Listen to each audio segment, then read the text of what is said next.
Hello, everyone, and welcome to our podcast series in the classical political economy tradition by the Vinson Centre for the Public Understanding of Economics and Entrepreneurship at the University of Buckingham.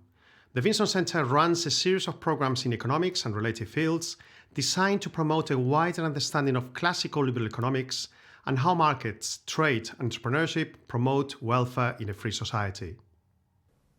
I am Juan Castañeda, Director of the Vinson Centre, and today we'll be hosting Phillip Magness.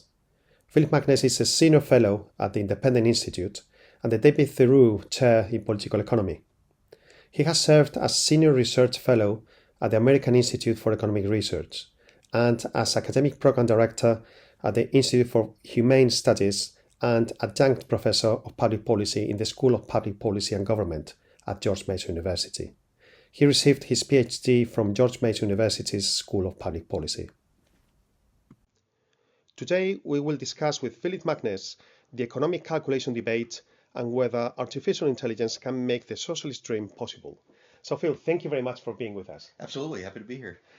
Can you please summarize the socialist calculation debate from 100 years ago between Mises, Hayek, and Oscar Lange? Right. So if you go back, just over a century ago, very interesting events are happening in the world. In 1917 in particular, that's when the Bolshevik Revolution occurs in the Soviet Union. And it's really kind of the first moment that there's an experiment with a socialist economy, a centrally planned economy. They were trying to set it up in Russia. Russia is economically backward at that point. It was not a developed country. It was mostly agrarian and full of peasants that had just barely moved beyond serfdom in the previous century. So the new Soviet government, as it's setting itself up, is basically trying to figure out, what can it do to demonstrate to the world that this new Marxist economy is the way of the future. Mm-hmm. And this invigorated also widespread theoretical debates across Europe. And the idea is, can we centrally plan an economy without prices, without this mechanism that comes about through, modern economists would refer to as, subjective value theory. And this is one of the great tensions in Marx's system vis-a-vis what we consider mainstream economics. Can you explain that a little bit more, please? Yeah, absolutely. So if you go back to the classical world, they had a conundrum on trying to figure out how value is calculated, how it's derived in economics. And Adam Smith dealt with this in The Wealth of Nations, as did several subsequent classical economists. And the question is, what instills value in an object when you sell it? The old theory, going back to really the ancient Greeks, Aristotle hints at this, was that labor performed on something improves it, and therefore you can sell it at a higher price. If I have a pile of wood and I build that into a chair or furniture or something, I've improved upon it, and that's what supposedly, according to this theory, instills it with value. But it has some problems, and they started encountering these in the 18th and 19th century. Smith very famously compares and juxtaposes the value of diamonds and water, and finds out there's a paradox here because it's circumstantial. Water is very, very valuable in the desert. Mm-hmm. It's abundant though in just a normal everyday life. Diamonds are very rare, but in the desert they're basically worthless if you have no water. Other theorists and economists, so Smith hints at this, and then David Ricardo comes across it and notes that the value of wine varies quite a bit depending on what part of the world it comes from, even though it's the exact same production process. If I put labor into making wine, I swish up grapes and ferment them in Scotland or in the Bordeaux region of France, I'm doing the exact same type of labor, but the Bordeaux wine is going to be much more expensive. It'll sell for a much higher price. And that comes down to tastes and preferences, certain geographic characteristics of Bordeaux, whereas Scotland's not a good wine growing region.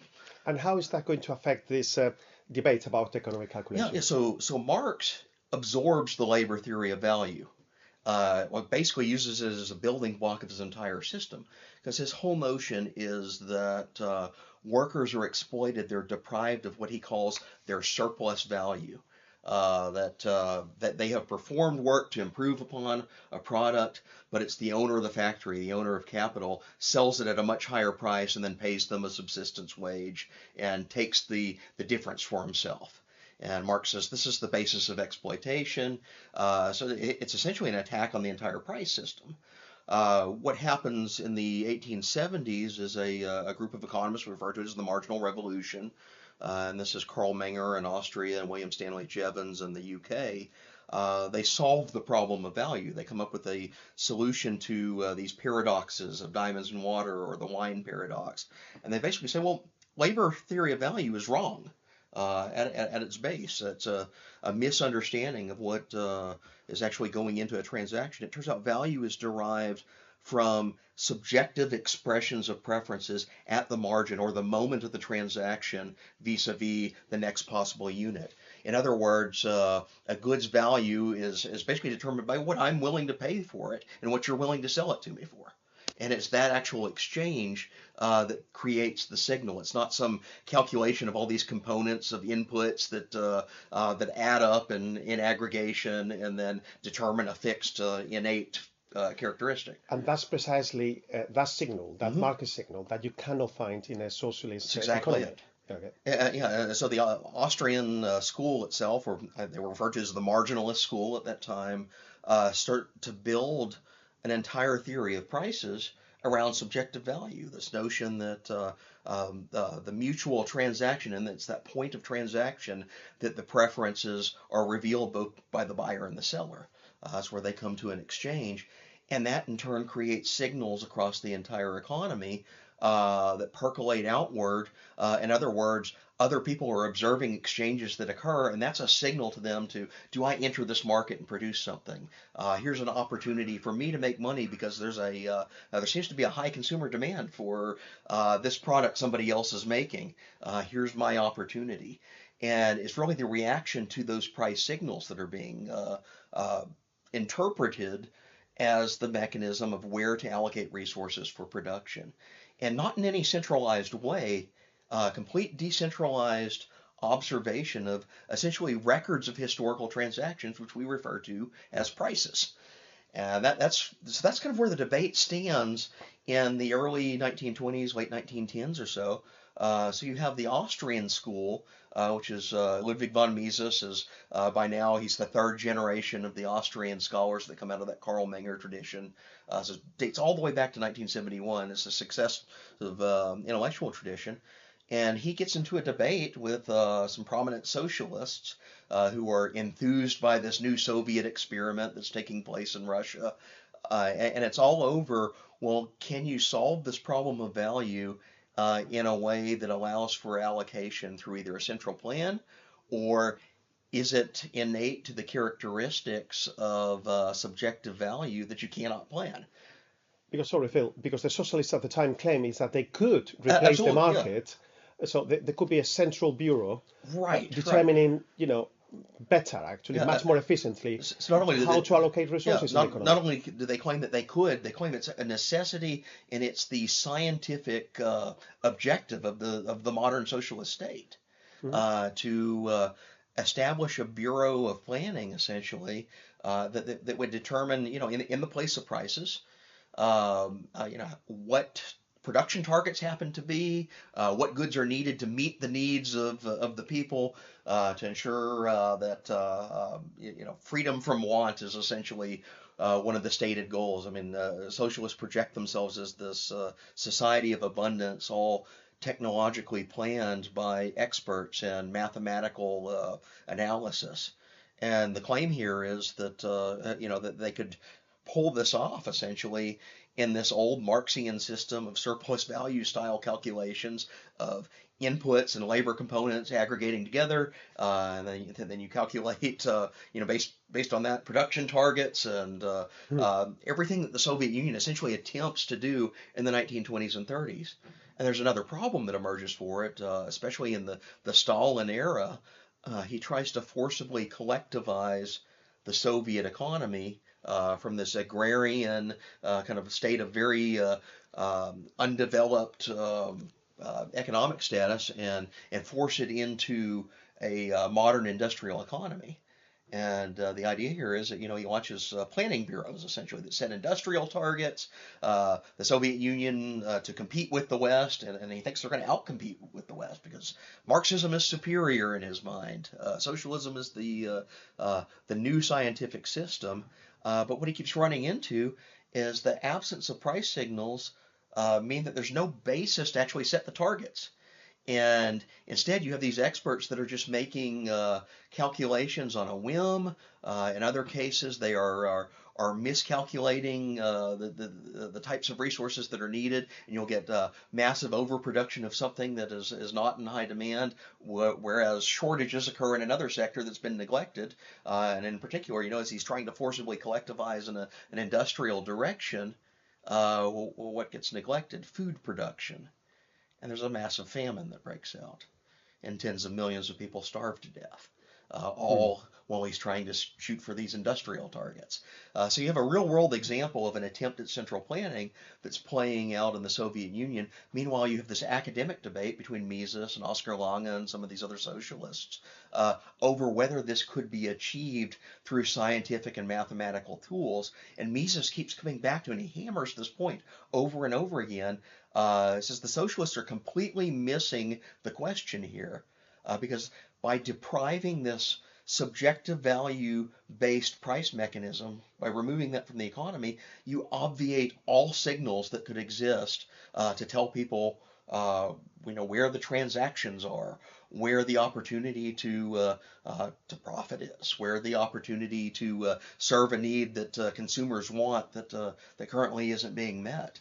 And that all comes from that price mechanism, that price signal. And you take that away, you have no other basis on which to allocate resources. So the key issue here is no matter how sophisticated your computers are, if you like, if you don't understand how value is generated in the economy and how information is generated in the economy, then you are missing the whole point. That's exactly it. The price signal is the information mechanism. The socialists see the price signal as like this aggregated calculation based on input components. And you get by the mid 20th century, the Soviets have some very sophisticated mathematicians, and they come up with all these matrices where they're trying to, here are all the components of input on the production of steel or iron or of machinery or whatever it happens to be. And if we just calculate it up the right way and apply our mathematics, then we can ensure that the raw materials arrive at the factory in the exact quantity and number that we need, and everything is supposed to work perfectly. But over the entire course of the Soviet economy, what you find out is there are poor and diluted signals by the obviation of the price mechanism. So what happens instead is you have constant states of shortages on all sorts of consumer goods. And since price is no longer there to ration it, other things step in as the mechanism to ration, the most prominent being waiting in line, standing in the bread line, or putting your name on a list to get an automobile that's not delivered for 5 years until it's produced. No, of course.